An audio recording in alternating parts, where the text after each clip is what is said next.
Siapa al-mukhbitin itu yang oleh Allah disuruh sampaikan berita gembira, kamu surga tempatnya, kamu mendapat kebaikan ridha Allah. Sampaikan berita gembira kepada mereka yang mukhbit itu. Siapa mereka? Ciri-cirinya antara yang pertama, idza dzukirallahu wajilat qulubuhum. Apabila disebut nama Allah, baik disebut oleh orang lain maupun dia menyebut sendiri. Idza dzukirallahu, apabila dia berzikir menyebut nama Allah, baik menyebut dengan dirinya sendiri, melakukan sendiri, maupun mendengar disebut nama Allah itu oleh orang lain. Suara adzan misalnya, Allahu Akbar, Allahu Akbar. Itu mengandung makna-makna yang sangat dalam. Itu termasuk syiar Allah, syiar kebesaran Allah dan syiar kebesaran agama Allah. Begitu itu dikumandangkan oleh orang dan telah kita mendengar, wajilat qulubuhum, gemetar hatinya. Ada di antara kita yang seperti itu.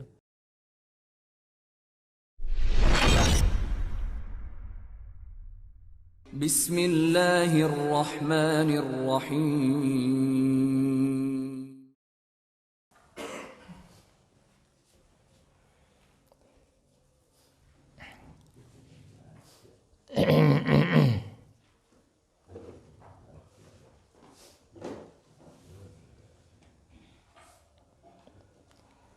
Assalamualaikum warahmatullahi wabarakatuh.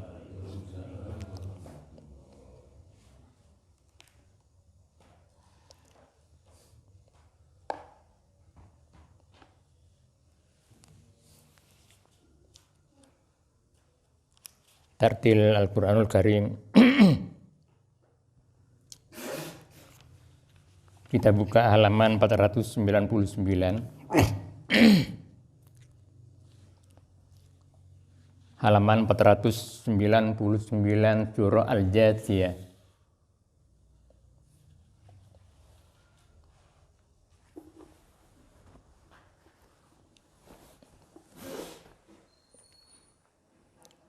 Alhamdulillah.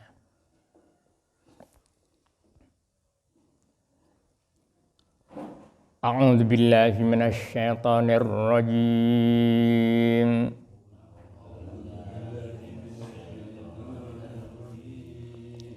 Bismillahirrahmanirrahim.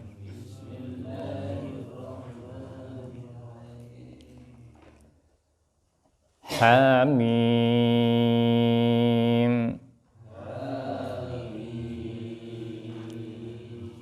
Tanzilul kitabi minallahil azizil hakim.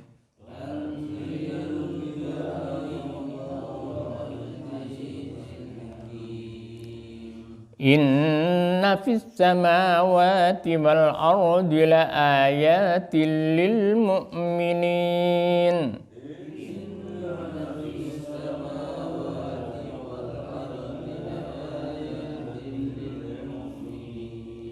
Wa fi khalqikum wa ma yabuthu min dabbatin ayatin liqaumin yuqinuna wa ikhtilafil laili wan nahar.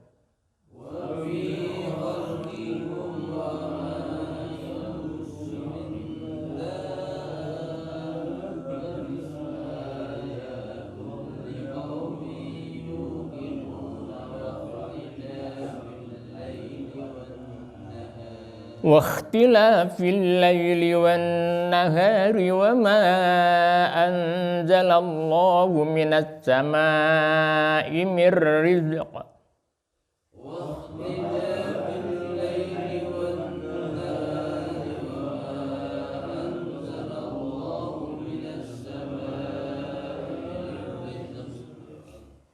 فأحيا به الأرض بعد موتها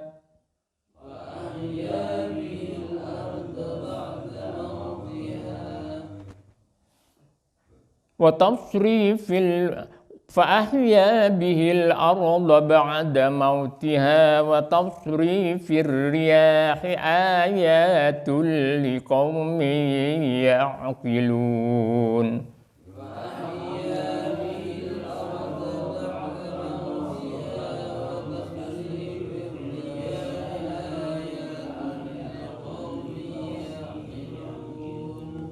Tilka ayatullahi natluha 'alaika bil haqq.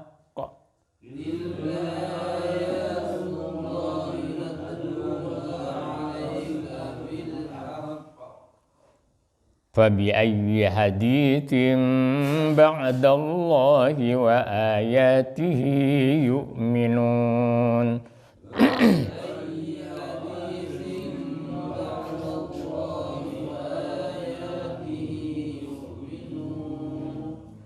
Wailul likulli affakin athimin yasma'u ayatillahi tutla alaihi thumma yusirru mustakbiran ka'an lam yasma'ha.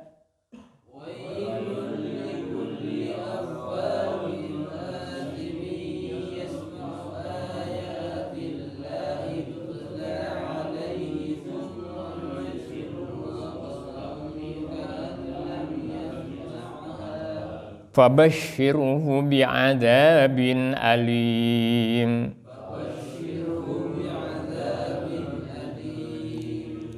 Wa idza 'alima min ayatina syai'an ittakhadhaha huzwa.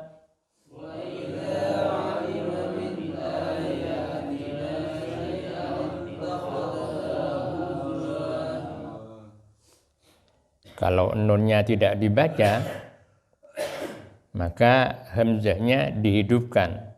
Wa idza 'alima min ayatina syai'an ittakhadhaha huzwa. Itu kalau nunnya tidak dibaca. Tapi lebih baik dibaca karena tanwin itu asalnya adalah nun mati. Jadi nun mati yang ada di akhir kalimat secara ucapan. Secara ucapan ada nun matinya. Syai'an itu ada nun matinya, nun mati, tanwin itu.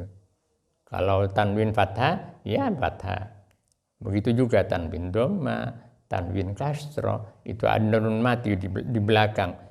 Kedengarannya ada nun mati. Syai'an ada nun mati. Syai'un ada nun mati. Kedengaran ada nun mati. Walaupun secara tulisan tidak tampak. Oleh karenanya ketika seperti ini struktur kata-katanya, maka nunnya dihidupkan. Nun yang mati itu dihidupkan. Syai'anit takhadaha huzwa. Ulaika lahum adzabum muhin.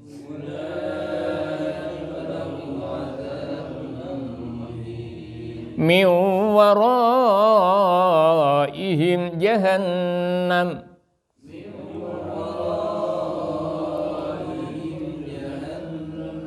Wala yughni anhum ma kasabu syai'an wala mattakhadhu min dunillahi awliya.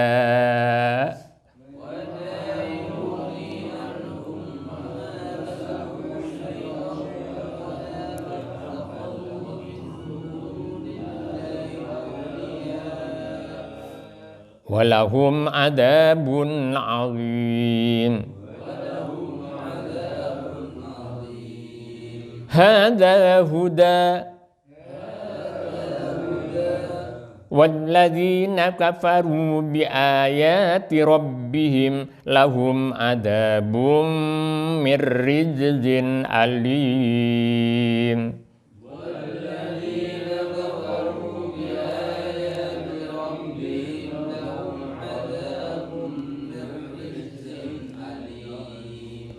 Sadaqallahul azim.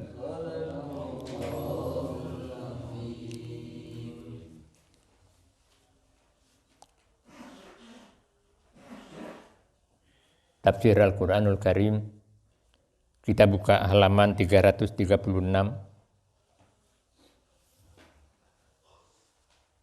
Halaman 336 surah Al-Hajj.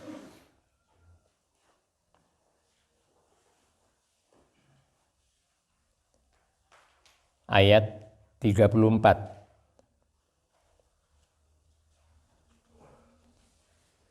Halaman 336 surah Al-Hajj ayat 34.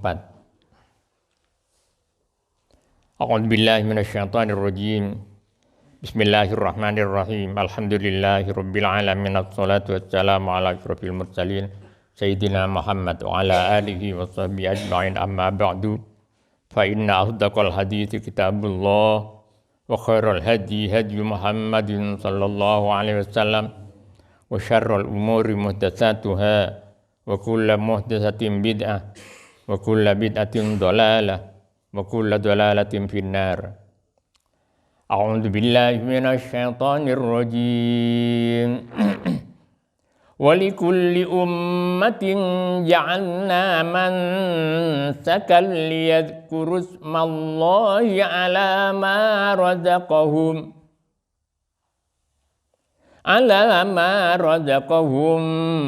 min bahimatil an'am.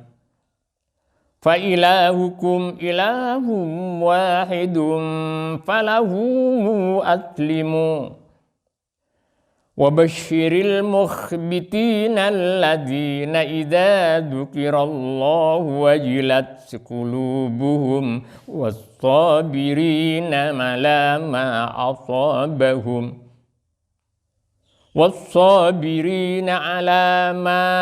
asabahum wal muqimis salati wa mimma razaqnahum yunfiqun. Sadaqallahul azim. Wa likulli ummatin, dan bagi setiap umat,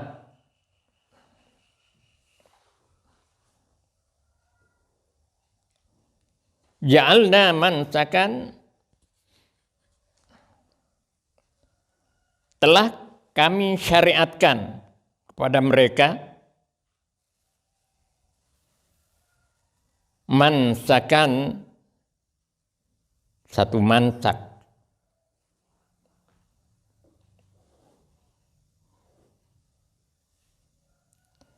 Kata-kata dalam potongan ayat ini perlu dijelaskan satu persatu sehingga pemahaman kita betul-betul mantap dan memiliki pengetahuan yang mencakup pada berbagai segi. Kata yang pertama adalah umat. Walikulli ummatin, dan bagi setiap umat. Umat itu merupakan kata tunggal daripada umam, jamaknya umamun.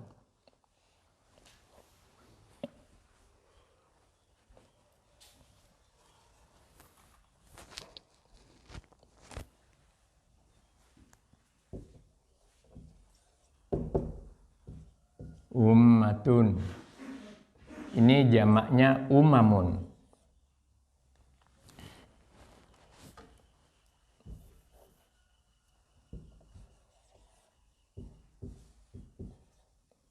Jadi ummatun ini kata tunggal atau mufrad, ini jamak. Artinya umat, umamun itu jamaknya. Berasal dari kata amma ya ummu.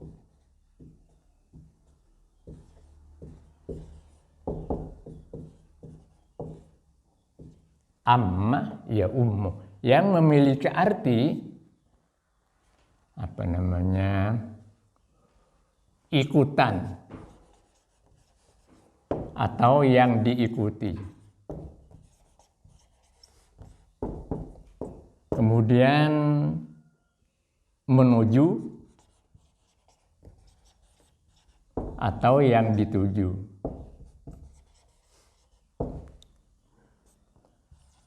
Berarti juga amma ya ummu itu gerakan. Gerakan. Ini amma ya ummu, ini asalnya ini. Kata dari umat atau umamun ini asalnya amma ya ummu. Artinya ammah ini ikutan atau yang diikuti. Ibu itu bahasa Arabnya ummun. Ummun. Sama, asal katanya sama ini, sama dengan amma. Kenapa ibu disebut ummun? Karena ibu itu diikuti dalam sebuah rumah tangga. Yang menciptakan generasi itu ibu. Kalau bapak ada di luar, sibuk cari nafkah, cari maisha. Tapi yang menetap di rumah, mulai melawat anak, mulai dari janin sampai lahir, dibawa ke taman kanak-kanak, ke PAUD, itu ibu. Jadi ibu itu menjadi orang yang dituju atau yang menuju. Karena demikian ibu itu menjadi ikutan. Menjadi ikutan. Oleh karenanya ada nabi-nabi itu yang istrinya ada yang orang-orang solehat dan ada juga orang-orang yang tidak soleh. Misalnya Nabi Lut, istrinya itu orang jahat. Kalau ada anak ganteng datang bertamu ke rumah Nabi Lut, nebu kentongan istrinya ini. Beritahu pada orang-orang, ini ada orang laki-laki ganteng, diserbu sama orang-orang. Ini istrinya jahat. Istrinya jahat. Kan begitu dah. Istrinya Nabi Lut jahat. Banyak, ada berapa istrinya Nabi itu yang tidak soleh. Walaupun juga ada orang-orang kafir itu yang istrinya soleh. Misalnya istrinya Fir'aun, istrinya Namrud, itu solehah. Sampai ketika Nabi Musa dialirkan, dibuang oleh umminya, oleh ibunya ke Sungai Nil, dipungut oleh ajudannya, oleh penjaga kerajaan, kemudian dibawa ke kerajaan, ke istana, kemudian mau dibunuh sama Fir'aun. Tapi oleh Asia, namanya Asia, istrinya Fir'aun itu solehah. Jangan dibunuh, barangkali ini bisa menjadi membantu kita, bisa membantu kita. Jadi umun adalah asal katanya sama dengan umat.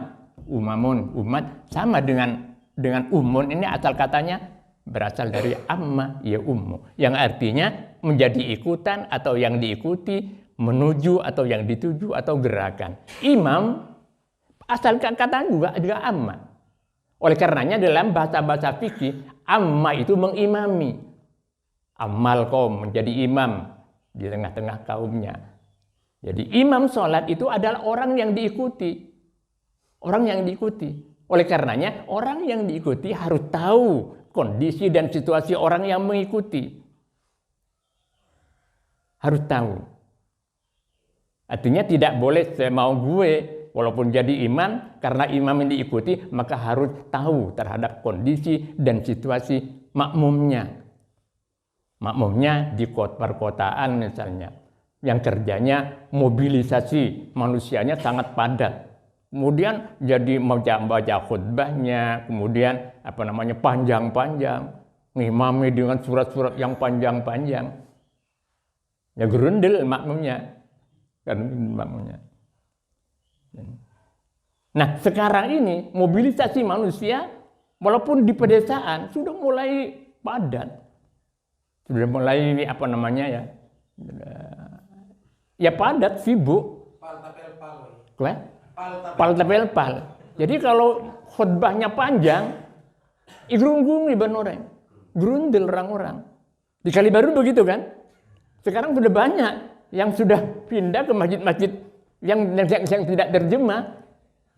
Karena kalau masjid tertentu yang sudah terjemah, budak tuh ambil sepanjangnya. Akhirnya yang dalam keadaan seperti itu, apalagi di dalam bulan Ramadan, makmunya ngantuk, khutbahnya wander. Jadi ammah yang diikuti. Jadi imam itu adalah yang diikuti. Berasal kata dari ammah ya ummu juga. Ini sekedar memperkaya pengetahuan kita tentang bahasa Al-Quran, tentang bahasa Arab. Kembali kepada umat, umat itu adalah secara leksikal, artinya secara penggunaan dikaitkan dengan kehidupan sosial. Umat itu adalah sekelompok manusia atau generasi dari manusia yang terhimpun dan terkonsentrasi pada mazhab dan pandangan yang sama. Jadi generasi dari manusia, satu generasi dari manusia yang terkonsentrasi terhadap mazhab atau pandangan yang sama. Menjadi satu. Nah, biasanya ini dikaitkan dengan seorang nabi atau sesuatu agama. Umat Nabi Muhammad, umat Nabi Musa, umat Nabi Ibrahim. Agama apa namanya? Umat Islam, umat Nasrani, umat Yahudi, umat Hindu. Jadi generasi yang sudah menyatu dan terkonsentrasi pada mazhab dan pandangan tertentu.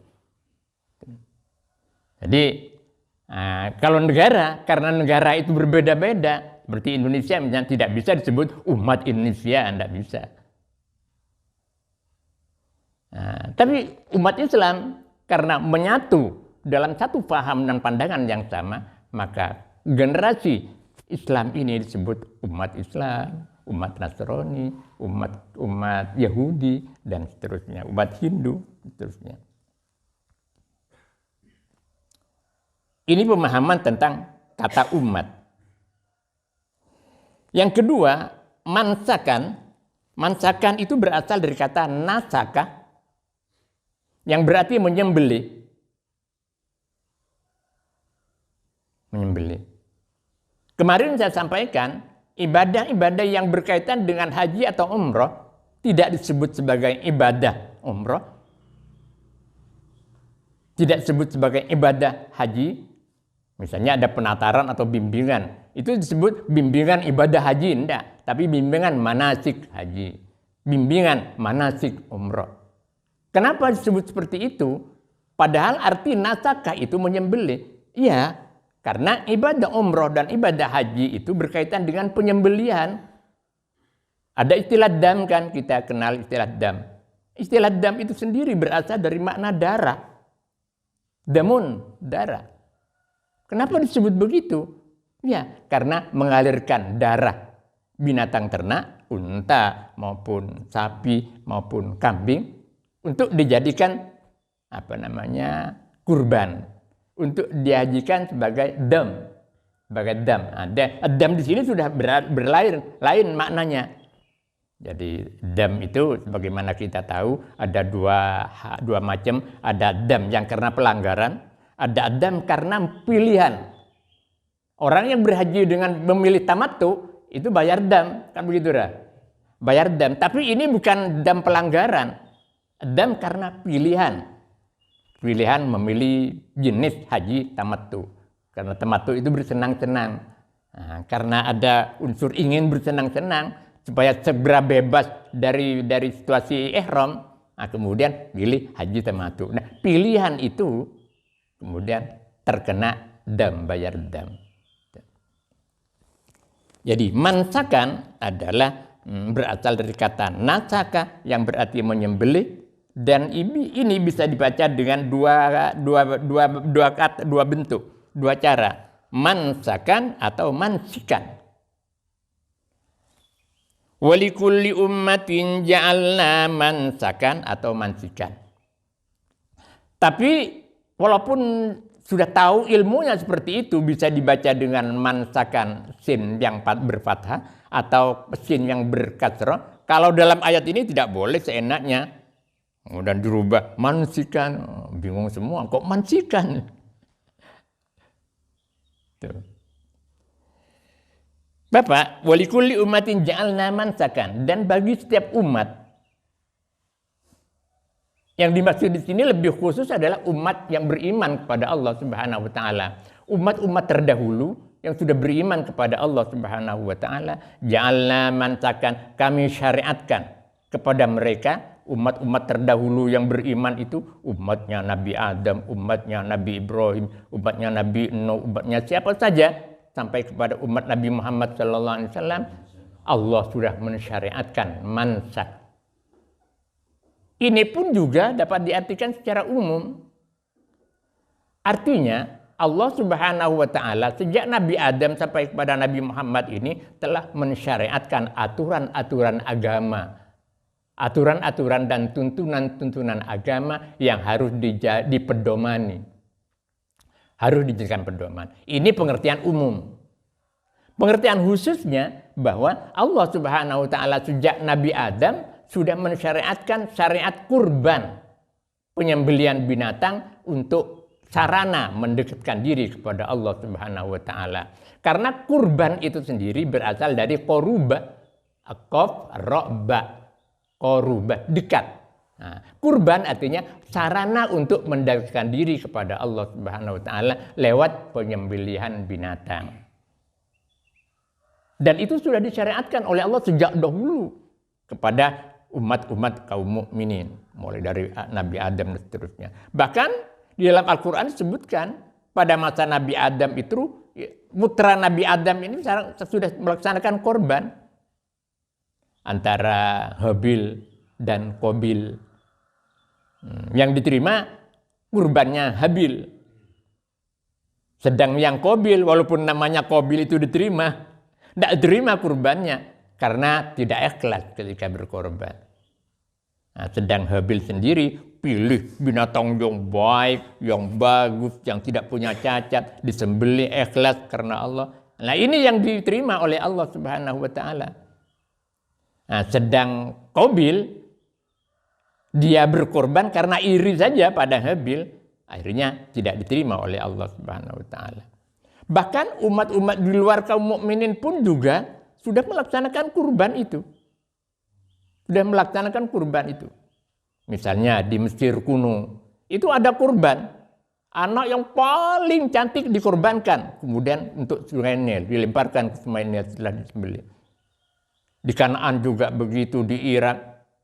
Jadi tradisi-tradisi berkorban itu sudah dilakukan oleh umat-umat terdahulu. Nah, khususnya kaum mukminin memang sudah disyariatkan oleh Allah Subhanahu wa taala sejak zaman dahulu. Zaman dahulu. Menarik ya. Ketika Allah memerintahkan berkorban kepada Nabi Ibrahim, menyembelih putranya. Dan ini pun juga khilaf ulama. Ada yang menyebut yang disembelih itu Nabi Ismail kecil. Ada yang disembelih itu adalah Nabi Yakub. Karena Nabi Yakub itu namanya Israel aslinya. Nabi Ishak. Salah. Nabi Ishak. Bukan Nabi Ismail yang disembelih, Nabi Ishak. Nah, tapi kita di Indonesia ini yang bermadhab Syafi'i, madhab Syafi'i pun kalau saya baca di tafsir-tafsir Sawi, tafsir Jalalain, kecenderungannya pada Nabi Ishak yang disembelih itu. Saya pernah diskusi dengan Dr. Ahmad, putranya Pak Puniti. Itu kan sudah S3, kuliahnya di Amerika. Jadi oleh Universitas Malang dikuliahkan lagi anak MTS ini, nah, kemudian sekolah di MAN 1 Jember, nah, kemudian kuliah di Jogja, nah, kemudian setelah kuliah selesai S1-nya, S2-nya kemudian ngajar di Universitas Malang. Nah, oleh Universitas Malang ini diberi beasiswa untuk kuliah di Amerika. Jurusan tafsir. Nah, ketika Pak Puniti mantu, saya datang diundang diskusi tentang ini. Ya itu. Jadi yang disembelih itu ada dua pandangan, dua pendapat. Ada namanya Nabi Ismail kecil, kemudian Ishak. Nah, tapi saya sendiri walaupun bukan siapa-siapa, lebih condong pada Nabi Ismail. Patokan saya Ibnu Katsir itu sangat menentang. Ulama-ulama mengatakan bahwa yang disembelih itu Nabi Ishak. Ibnu Katsir ini anutan orang-orang Mekah. Tafsir Ibnu Katsir itu. Nah, itu membantah mati-matian. Tidak benar itu. Nah, di dalam Al-Quran sebetulnya ada isyarat-isyarat bahwa yang lahir pertama itu adalah Nabi Ismail. Kan istri yang pertama itu mandul, ya katakan mandul. Nah, kemudian diberi izin oleh istri yang pertama itu Nabi Ibrahim supaya menikah lagi dengan pembantunya justru, Siti Hajar. Nah, kemudian tidak lama hamil terus melahirkan Nabi Ismail itu. Nah, ini sebetulnya kan ujian kepada Nabi Ibrahim. Cinta pada Allah atau cinta kepada anak yang sudah lama mendambakan anak. untuk melanjutkan perjuangan Nabi Ibrahim. Setelah lahir diperintah oleh Allah untuk disembelih. Nah, kalau Nabi Ishak lahir sesudah Nabi Ismail. Nah, kalau Nabi Ishak yang sembelih kan masih ada Nabi Ismail, kan begitu cara logikanya. Nah, orang yang diuji kecintaannya itu ketika punya anak satu-satunya, kemudian diperintah untuk disembelih, baru itu menjadi ujian yang sebenarnya. Ini pandangan saya, tapi saya ada pada ulama-ulama yang berpandangan bahwa yang disembelih itu Nabi Ishak. Ya, saya minta maaf ya ini. Ya, cuman kalau saya sih bukan siapa-siapa. Tapi logika saya kok apa karena fanatisme emosional, karena di Indonesia seperti itu, orang-orang mengatakan kan Nabi Ismail. Ini sekedar bapak-bapak supaya tahu. Tapi tetap saja Nabi Ismail yang disembelih. Nah itu ketika diperintah sembelih, pisau sudah ada di leher. Kemudian Allah mengingat Ismail, jangan teruskan itu. Artinya dihentikan, digagalkan penyembelihan itu. Apa rahasianya ini? Bahwa manusia jangan sampai terlalu mahal untuk dijadikan kurban. Manusia terlalu mahal untuk dijadikan korban. Kenapa kasusnya seperti itu? Karena sebelum itu Nabi Ibrahim hidup dalam tradisi kurban itu manusia yang dikorbankan. Manusia yang dikorbankan. Oleh karenanya Allah Subhanahu wa taala ingin memberi contoh bahwa manusia tidak bisa dikorbankan. Terlalu mulia manusia dikorbankan. Terlalu mulia dikorbankan. Yang dikorbankan kemudian diganti dengan kambing atau unta atau sapi. Cuman kalau unta atau sapi seperti kemarin saya sampaikan ya harus ada tangganya naiknya. Kalau ada orang satu keluarga 8 misalnya, bagi kiai yang diplomatis ini boleh enggak kiai? Kalau korbannya 8 orang, saya punya keluarga 8 orang. Ingin korbankan, cukup enggak sapi? Cukup, kata orang kiainya. Cuma karena sapi itu tinggi, agar naiknya tidak sulit, harus ada tangganya satu. Apa kiai? Kambing satu. Sudah cukup 8 orang kan. Nah itu serba-serbi pengetahuan kita tentang korban. Walhasil bahwa kurban itu adalah binatang yang disembelih untuk sarana mendekatkan diri kepada Allah Subhanahu wa taala. Karena setiap rambut itu memiliki pahala. Setiap rambut binatang yang disembelih itu memiliki pahala, memiliki kebaikan sendiri, baik itu di dunia maupun di akhirat kelak insyaallah. Wa likulli ummatin ja'alna mansakan liyadhkuru ismallahi 'ala ma razaqahum. Lihat kurusmallahi, bagi umat terdahulu itu sudah dijadikan syariat oleh Allah, dibuatkan syariat, diturunkan syariat oleh Allah untuk melakukan penyembelihan binatang ternak. Ala ma razaqahum, lihat kurusmallahi, agar supaya mereka mengingat Allah. Kalau dikaitkan dengan pengertian yang umum, mengingat Allah itu baik mengingat Allah itu dilakukan sendiri atau mendengar dibacakan oleh orang lain. Lihat kurusmallahi, agar supaya mengingat Allah atau menyebut nama Allah. Mengingat atau menyebut nama Allah itu dilakukan oleh dirinya sendiri atau dilakukan oleh orang lain. Misalnya mendengar suara adzan, mendengar qiraat walaupun di kaset, mendengar suara qiraat. A'udzubillahi minasyaitonir. Itu zikir. Oleh karenanya tidak sayogianya atau sangat su'ul adab ketika suara kaset Al-Quran diputar kemudian dibarengi dengan suara dangdutan. Itu tidak level. Artinya tidak ada penghargaan sama sekali terhadap ayat-ayat Al-Quran. Walaupun itu cuma kaset. Nah, walaupun cuma kaset, tapi kan telinga kita mendengarkan itu. Dan ini kadang karena masih muda-muda. Nah kemudian ini nggak berhati-hati. tidak berhati-hati. Jadi lihat kurusmallahi, syariat itu diturunkan oleh Allah Subhanahu wa taala, lihat kurusmallahi ala ma razaqahum min bahimatil an'am, agar supaya mereka mengingat nama Allah dan menyebut asma Allah itu ketika menyembelih binatang kurban itu.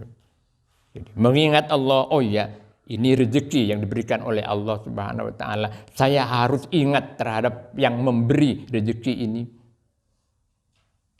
Itu ingat kepada Allah Subhanahu wa taala. Ingat kepada Allah dan menyebut namanya juga ketika menyembelih binatang kurban itu. Jadi ada dua pemahaman di sini. Lihat kurusmallahi ala ma razaqahum min bahimatil an'am. Ala ma razaqahum, atas sesuatu atau rezeki, razaqahum yang telah menganugerahkan Allah kepada mereka, min bahimatil an'am. Rupanya apa rezeki itu? Min bahimatil an'am, dari binatang ternak. Binatang ternak itu seperti kemarin saya sampaikan, unta, sapi atau kambing. Ayam tidak termasuk binatang ternak. Tidak bisa dikorbankan ayam. Tapi dalam sarana pendekatan juga boleh. Dalam artian umum. Artinya sarana mendekatkan diri pada Allah.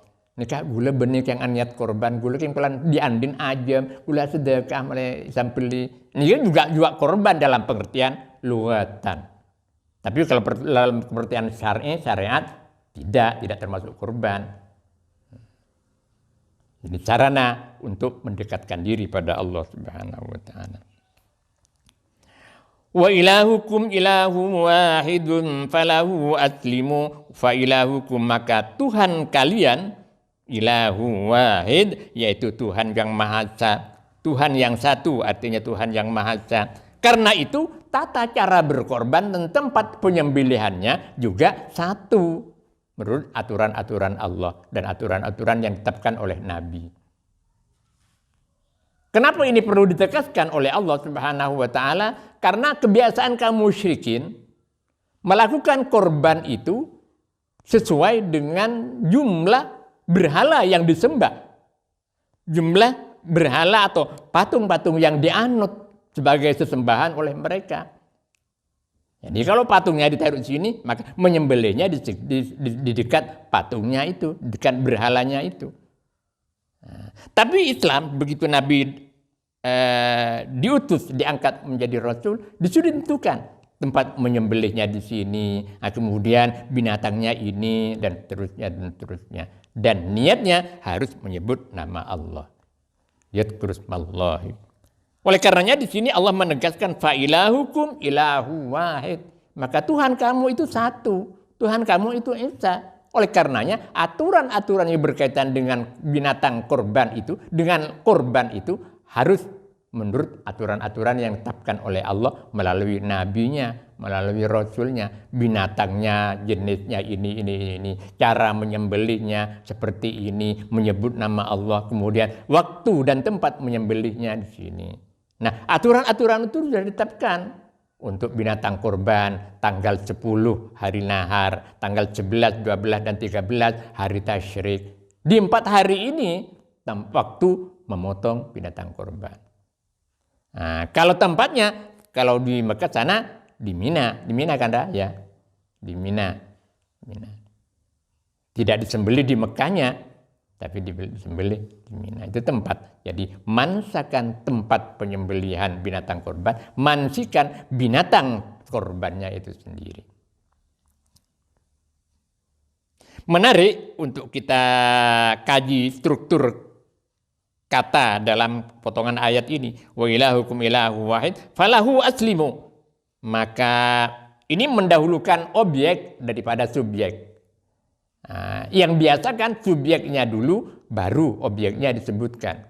Sasaran yang disebutkan. Tapi tidak dibalik. Falahu aslimu. Asalnya fa aslimu lahu. Berserah dirilah engkau lahu kepada Allah. Tapi ketika dibalik, itu memberi makna yang pengkhususan.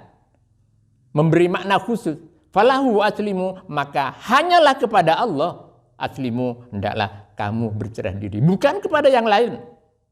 Sama dengan iyyaka na'budu wa iyyaka nasta'in. Hanya kepada Engkau ya Allah kami menyembah, tidak kepada yang lain. Wa iyyaka nasta'in, dan hanya kepada Engkau kami memohon, tidak kepada yang lain. Dari sini saja kita sudah perlu dipertanyakan, benar enggak kamu menyembah selain Allah? Kok ngomong-ngomong iyyaka hanya kepada Engkau kami menyembah? Menyembah pada jabatan, menyembah pada harta, menyembah pada atasan. Nah, bagaimana menyembah pada atasan? Ketika ada perintah Allah bertentangan dengan perintah atasan, kita memilih perintah atasan dilaksanakan, kan? Iya. Ya Pak Guru. Itu artinya tidak penuh kita menyembah hanya kepada Allah kita menyembah. Nah, ini negara yang seperti ini yang dikehendaki oleh Pak Avano ini. Iya Pak. Ya, kan kemarin yang karnaval itu banyak yang tidak menyembah kepada Allah. Ya itu. Ketika ada perintah Allah, itu ada perintah memperingati peringatan hak kemerdekaan misalnya. Itu kan perintah negara. Perintah negara ya perintah Islam juga sih, tapi lebih menonjolnya perintah negara. Ini kalah perintah Allah dengan perintah negara. Kalah. Nah, saya berkali-kali setahun saya sampaikan, tolong yang dekat dengan kepanitiaan itu ini dibicarakan dalam ketika menyusun panitia, membentuk panitia dan membicarakan program-programnya. Supaya tidak benturan antara perintah Allah dengan perintah manusia. Oh iya. Sampai mulai subuhnya, subuh, duhur, asar, maghrib, korban. Yang subuh itu pakai maca, yang subuh. Mulai jam 3 malam maca. Yang maca itu kalau anak-anak TK atau anak-anak SD kelas 1-2. Oh ini enggak, SMP, SMA yang maca itu. Sudah berkewajiban sholat 5 waktu itu.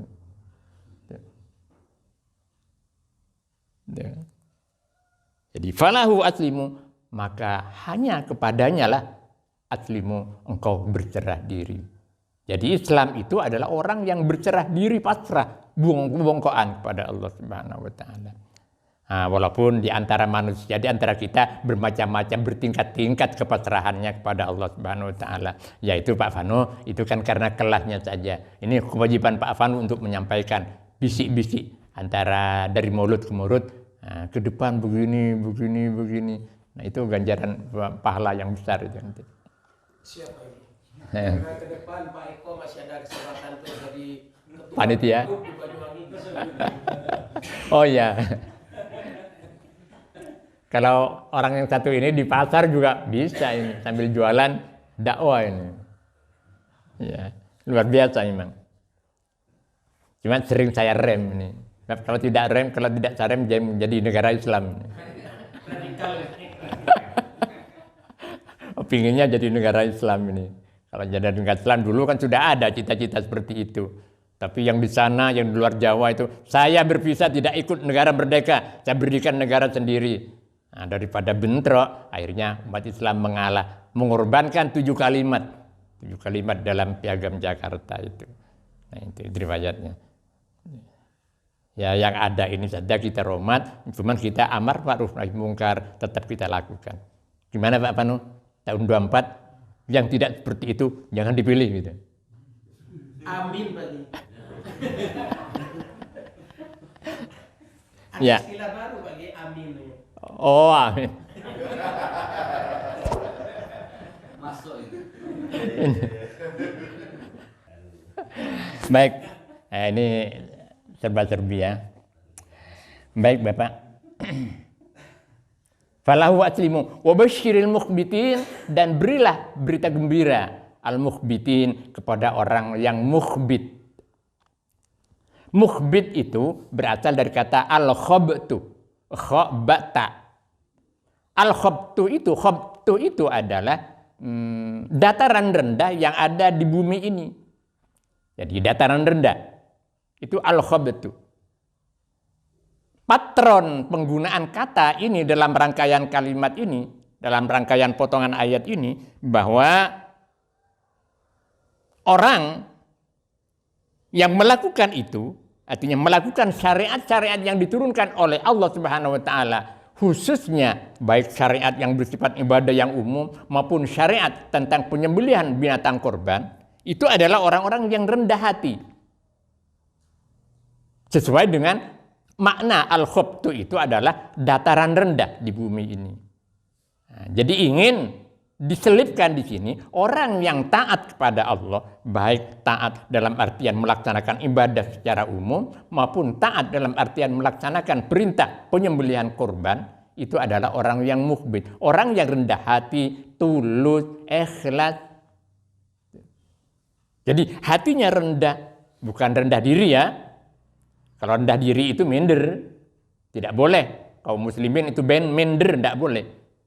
Harus tegar, harus punya percaya diri. Di Indonesia juga begitu. Kaum muslimin tidak boleh minder, harus percaya diri. Jadi, tapi harus rendah hati. Beda kan? Rendah hati dengan rendah diri. Beda. Al-mukhbitin. Jadi wabasyirin mukhbitin, berilah berita gembira al-mukhbitin kepada orang-orang yang mukhbit, orang-orang yang hatinya rendah, tawadu, tulus, kemudian melaksanakan perintah-perintah Allah itu dengan ikhlas. Baik perintah secara umum maupun perintah penyembelihan korban. Siapa al-mukhbitin? Nah, di dalam ayat berikutnya disebutkan penjelasannya. Alladzina idza dzukirallahu wajilat qulubuhum والصابرين على ما أصابهم والمقيم الصلاة ومما رزقناهم ينفقون. Siapa al-mukhbitin itu yang oleh Allah disuruh sampaikan berita gembira, kamu surga tempatnya, kamu mendapat kebaikan ridha Allah. Sampaikan berita gembira kepada mereka yang mukhbit itu, yang rendah hati, tulus, kemudian melaksanakan perintah Allah secara ikhlas. Beritahu berita gembira kepada mereka. Siapa mereka? Ciri-cirinya antara yang pertama, idza dzukirallahu wajilat qulubuhum, apabila disebut nama Allah, baik disebut oleh orang lain maupun dia menyebut sendiri. Idza dzukirallahu, apabila dia berzikir menyebut nama Allah, baik menyebut dengan dirinya sendiri, melakukan sendiri, maupun mendengar disebut nama Allah itu oleh orang lain. Suara adzan misalnya, Allahu Akbar, Allahu Akbar. Itu mengandung makna-makna yang sangat dalam. Itu termasuk syiar Allah, syiar kebesaran Allah dan syiar kebesaran agama Allah. Begitu itu dikumandangkan oleh orang dan telah kita mendengar, wajilat qulubuhum, gemetar hatinya. Ada di antara kita yang seperti itu. Ini kita latih mendengar ayat-ayat Allah. Oleh karenanya, di antara adab membaca Al-Quran, ketika berpapasan dengan ayat azab, kita memohon perlindungan kepada Allah. Misalnya Allah menyebutkan azab di dalam Al-Quran kepada orang-orang kafir, kita memohon perlindungan kepada Allah. Itu antara lain adab membaca Al-Quran. Tidak lolos begitu saja. Nah, orang yang bisa begitu apabila mencerna dan menghayati makna kalimat demi kalimat dalam Al-Quran. Baru memahami, oh ini ayat adab, oh ini ayat rahmat. Nah, ketika ayat rahmat, kita memohon kepada Allah Subhanahu wa taala supaya diberikan rahmat itu kepada kita juga, khususnya kepada yang membaca. Itu antara lain adab membaca Al-Quran, yang kelak menjadi syafaat Al-Quran itu. Jadi, Iqra'ul Quran fa innahu ya'ti yaumal qiyamati syafi'an li ahli. Bacalah Al-Quran, karena Al-Quran itu kelak di kiamat menjadi syafaat kepada yang membacanya. Nah, tentu membaca Al-Quran itu dengan tata krama, sopan santun, dan sebagainya. Sebab kata Nabi di hadis yang lain, kam min qari'il Quran wal Qur'anu yal'anu. Na'udzubillah. Banyak orang yang membaca Al-Quran itu, tapi Al-Quran melaknat pada orang yang membaca Al-Quran itu. Kenapa? Karena tidak diikuti dengan adab-adab dan tata krama. Nah, ini lagi yang biasa ini. Nah, kadang semaan Al-Quran, di sampingnya ada orang makan, ada orang rokok, dan sebagainya. Ini yang di desa-desa coba diatur ini ya, tempatnya supaya jauh dari orang baca Al-Quran. Jadi belajar untuk menghormati Al-Quran, bacaan Al-Quran, wajilat qulubuhum, gemetar hati ketika dibacakan zikir pada Allah. Ini kemudian yang mendorong manusia bangkit, ingat kepada Allah, kemudian melaksanakan perintah-perintahnya dan menjauhi larangan-larangan. Itu ciri yang pertama, wajilat qulubuhum, gemetar, takut. Ini ciri daripada orang-orang yang rendah hati, tulus, rendah hati ya, tulus, kemudian ikhlas melaksanakan syariat Allah. Yang kedua, was-sabirina 'ala ma asabahum. Was-sabirina yang kedua cirinya al-mukhbit itu adalah orang-orang yang sabar. 'Ala ma asabahum, atas apa yang telah menimpa kepada mereka. Bagaimana sering saya sampaikan, sabar itu ada 3 sektor yang harus dilakukan sabar. Yang pertama, sabar atas musibah. Sabar atas musibah. Kenapa? Karena hidup ini memang dicipta untuk ujian. Jangan bermimpi, jangan menduga. Saya sudah ibadah tekun, saya sudah mukmin Islam tekun ibadah, bahkan Senin Kemisnya puasa, kalau malam tahajud. Kemudian ingin bebas dari ujian? No. Tidak bisa. Tidak bisa. Karena Allah sudah berjanji, asiban nasu ayyutraku ayyakulu amanna wa hum la yuftanun. Apakah manusia mengira setelah mengatakan saya beriman kepada Allah, membaca syahadat kemudian tidak diuji oleh Allah? Tidak. Ujian tetap akan ada. Karena manusia hidup dicipta untuk menghadapi ujian itu. Hasiban nasu ayyutraku ayyakulu amanna wa hum la yuftanun. Ini yang pertama. Yang di sini yang dicontohkan musibah. Wasabirina 'ala ma asabahum musibah. Tapi ada 2 hal lagi tentang kesabaran ini. Itu sabar yang pertama tentang musibah. Kemudian sabar yang kedua dalam menjauhi larangannya. Allah melarang ini, melarang itu. Allah melarang itu, dalam melarang ini sebagainya. Nah, kita diuji oleh Allah. Syahadat kita diuji oleh Allah. Benar enggak syahadatnya? Diuji dengan menjauhi larangan. Itu yang kedua ujiannya. Harus kita lakukan dengan sabar. Ya memang rumit. Namanya sholat subuh ini diuji dengan cuaca dingin seperti ini. Begitu mendengar adzan, as-sholatu khairum minan naum. Sholat itu lebih baik daripada tidur. Kemudian mendengar suara itu gemetar enggak hati kita? Kemudian setelah mendengar itu memperbaiki selimut atau enggak misalnya. Cuaca dingin begini. Nah, itu taruhannya, itu diuji. Hati kita diuji ketika kita bersyahadat. Itu yang kedua. Kemudian yang ketiga, diuji hati kita, iman kita untuk melaksanakan perintah. Kenapa saya akhirkan melaksanakan perintah? Karena menjauhi larangan itu lebih berat daripada melaksanakan perintah. Menjauhi larangan itu lebih berat daripada melaksanakan perintah. Jadi ada 3 sektor yang harus kita lakukan sabar. Terhadap musibah, kemudian terhadap menjauhi larangan Allah, terhadap perintah Allah. Ini 3 hal ini. 3 hal ini. Wal sabirina 'ala ma asabahum. Cuma yang di sini disebutkan, yang ditonjolkan adalah soal musibah, ujian. Yang ketiga cirinya wal muqimis sholati, dan orang yang menegakkan sholat. Seperti berkali-kali saya sampaikan, setiap kata sholat jarang sekali Allah menyebutkan tanpa diikuti oleh kata iqamah. Kata koma. Koma itu makna asalnya tegak berdiri. Tapi ketika dikaitkan dengan pekerjaan, koma itu artinya melaksanakan sesuatu pekerjaan itu dengan sempurna. Beda muqimis sholat dengan al-musallin.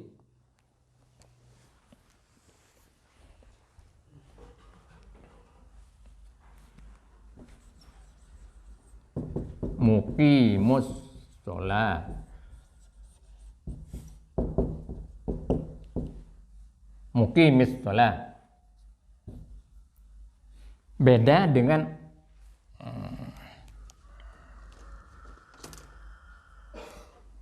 al-musallin. Al-musallin. Beda, jauh beda. Al-musallin ini Allah menggunakannya untuk orang-orang yang lalai dalam sholatnya. Misalnya seperti dalam surah Al-Ma'un. Ara'aital ladzi yukadzibu bid-din fadzalikal ladzi yad'ul yatim wa la yahuddu ala ta'amil miskin fawailul lil musallin. Allah tidak menggunakan fawailul lil muqiminal shalah, enggak. Tapi Allah menyebutkan fawailul lil musallin. Orang yang hanya sekedar sholat, ruku, sujud, tapi hatinya lalai. Hatinya lalai. Al-Ma'un, Pak Guru. Belakang, di juz 30. Juz terakhir. Ya, juz 30. Fawailul lil musallin, maka neraka, kecelakaan bagi orang yang sholat. Kok begitu? Alladzina hum fi sholatihim sahun, lalai dalam sholatnya. Nah, beda dengan muqimus sholat, orang yang menegakkan sholat. Karena orang yang diibaratkan dengan mengatakan muqimus sholat itu ada 3 faktor kesempurnaan sholat. Yang pertama tentang waktunya, tentang waktu. Karena sholat itu adalah kewajiban yang diikat oleh waktu. Inna sholata ka'alal mu'minina kitaban mauquta. Misalnya di perjalanan macet, uduk ndak ada, mau turun ndak bisa karena macet, air jauh. Bagaimana sholatnya? Karena sholat merupakan kewajiban yang menggunakan waktu, sholat lihurmatil waktu di situ. Di atas mobil ndak ada masalah. Sholat lihurmatil waktu. Tak punya wudhu, ndak apa-apa untuk sholat lihurmatil waktu. Jangan sampai tidak mengerjakan sholat. Jangan sampai meninggalkan sholat. Kapan dan dimanapun. Kapan dan dimanapun. Bahkan sampai orang sakit keras pun sebetulnya masih diwajibkan sholat itu. Oleh karena itulah maka sholat itu ada banyak rukhsah. Ada kemurahan-kemurahan. Sholat berdiri, tidak bisa berdiri. Sholat duduk, tidak bisa duduk telentang. Tidak bisa telentang berbaring. Tidak bisa berbaring pakai isyarat mata. Misalnya Allahu Akbar, takbirnya pakai isyarat mata. Allahu Akbar. Kalau tidak bisa pakai isyarat, segera carikan kain kafan. Segera carikan kain kafan. Ini beda makna daripada muqimus sholat dengan musalli sholat. Dengan musalli. Yang pertama tentang waktu. Ada dalam Al-Quran. Walladzina hum fi sholatihim daimun. Itu tentang waktu. Waktu. Tak pas telempat. Ini biasanya yang punya kebun-kebun ini. Mau tahu kerja padahal sudah menjelang maghrib. Sudah salawatan. Kerja loke. Kerja lare. Petoro cangkul. Mibil. Ini ngati-ngati ini. Ngati-ngati. Nah, orangnya sibuk misalnya. Pak Ronce, Pak Surat, wow, sudah panggilan dan sudah hampir maghrib habis, masih ngetik terus misalnya. Nah itu ngati-ngati. Nggak boleh seperti pertanyaannya Pak Guru kemarin. Kan bisa dikosor kayak ini, karnaval. Oh nawar. Walladzina hum fi sholatihim daimun. Yang kedua, walladzina hum fi sholatihim yuhafizun. Menjaga apa? Syarat rukunnya, sunnah-sunnahnya, menjauhi makruh-makruhnya. Itu sholat yang muqimus sholat. Karena itu, gimana ya? Makruh, orang itu tidak baca 3-3 dalam sholat. Misalnya baca Subhan Rabbiyal Azim wa bihamdi, itu disunatkan 3. Kalau hanya baca 1, itu makruh. Nah, lebih-lebih kalau kemudian tidak separuh dibaca pada waktu ruku, separuh dibaca setelah i'tidal. Misalnya Subhan Rabbiyal Azim bihamdi, Subhan Rabbiyal Azim bihamdi sambil bangun. Eka sanggup. Ya. Di sini perlunya tumakninah. Baca Subhana Rabbiyal Azim wa bihamdihi, Subhana Rabbiyal Azim wa bihamdihi, Subhana Rabbiyal Azim wa bihamdihi, Sami Allah, baru bangun. baca tasbih ketika sujud juga begitu. Subhana rabbiyal a'la wa bihamdihi, dibayangkan. Karena suasana ketika sujud itu paling mulianya manusia ketika menghadap Allah. Manusia dimuliakan oleh Allah ketika sujud. Kenapa? Karena dai yang mulia ini ditaruh di tanah. Allah malu, dalam tanda petik ya, Allah malu melihat hambanya bersujud seperti itu kalau kemudian tidak diberi kebaikan. Nah, pada saat ruku dan sujud, dalam Al-Quran yang disebutkan itu warruka'is sujud, itu diutamakan Allah menyebut warruka'is, orang-orang yang beruku wasujud dan banyak bersujud. Ya, dalam sholat itu ada ruku, ada sujud. Pada saat ini tumakninah sangat jempol. Bahkan saya dapat postingan dari adik saya, orang yang sholat itu membawa dosa-dosa. Ya kan, wajar manusia punya dosa. Nah, kalau rukuknya dan sujudnya istiqomah, artinya tumakninahnya bagus, itu rontoknya, jatuh dosa-dosa itu. Misalnya ruku, subhana rabbiyal azim wa bihamdi, yang di bahunya itu rontoknya.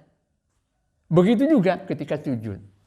Oleh karenanya yang jadi imam-imam ini tolong diingatkan. Tumakninahnya. Saya ingin bicara apa adanya supaya kondisi makmumnya lebih betah. Yang makmum itu istiqomah itu artinya ingin lebih meningkatkan kualitas iman, kualitas sholatnya dan juga kualitas imannya. Jadi kenapa sih subhana rabbiyal azim bihamdi sambil menghayati maha suci dat al-azim maha agung wa bihamdi, dengan memuji engkau ya Allah. Subhana rabbiyal a'la, maha suci engkau yang maha tinggi, maha luhur.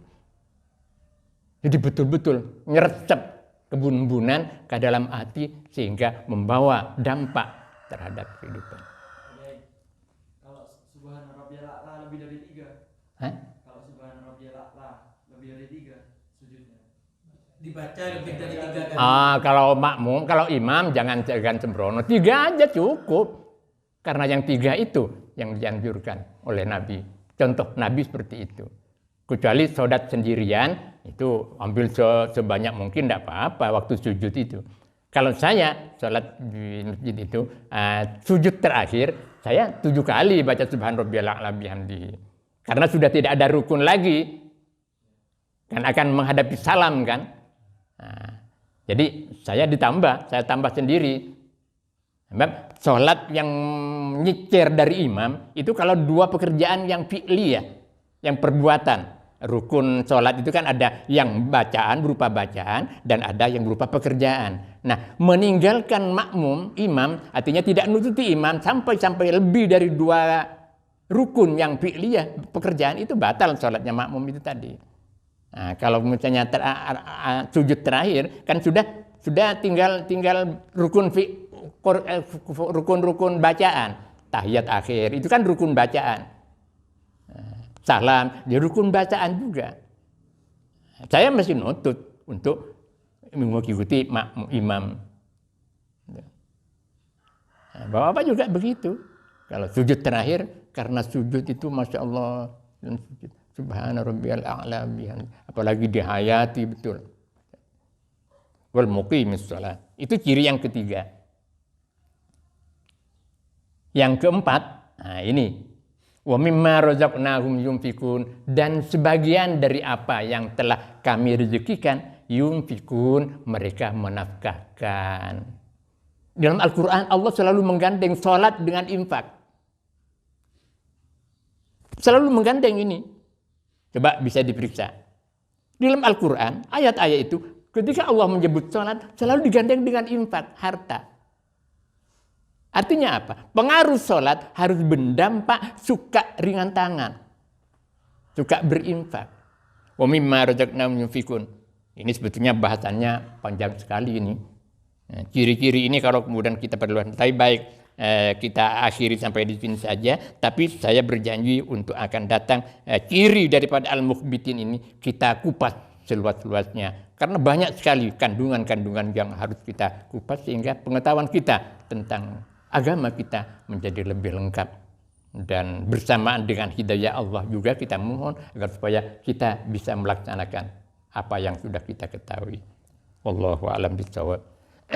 Kalamun qadimul la yamullu sama'uhu tanazzaha an qawlin wa fi'lin wa niyati bihi ashtafi min kulli da'in wa nuruhu dalilun li qalbi inda jahli wa hirati faya rabbi mati'ni bisirri hurufihi wa nawwir bihi qalbi wa sam'i wa muqlati wa salli wa sallim ya